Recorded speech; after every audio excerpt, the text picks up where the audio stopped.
There are two kinds of people: people who are screwed up and know it, and people who are screwed up and don't know it. And the question is not, am I broken?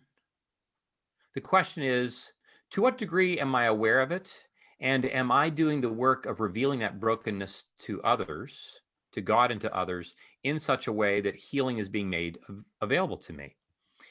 By the time people have diagnoses, depression, anxiety, panic disorders, eating disorders, whatever we want to call them, whatever they are, back to our highlighted topic of the evening, so much of what eventually emerges at a diagnosis that we have to treat professionally begins with some experience or sense that that person has that is distressing, that they live with in isolation.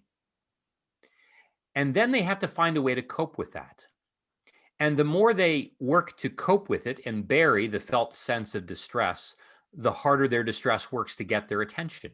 And the harder the distress works, the harder they work to have to build the coping strategy until, of course, their brain runs out of energy and now they're depressed. And then we're going to treat this thing called depression.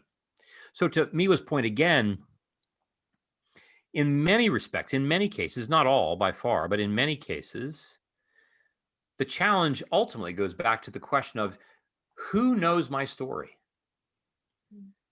And it may not have to be, may not have to start with with a psychiatrist or with a therapist that knows the story. It may be a pastor. It may be a friend. It may be a friend's mom. It may be somebody else with whom I can begin to build trust, in which I can name the parts of my story that feel broken, that feel afraid, that feel overwhelmed.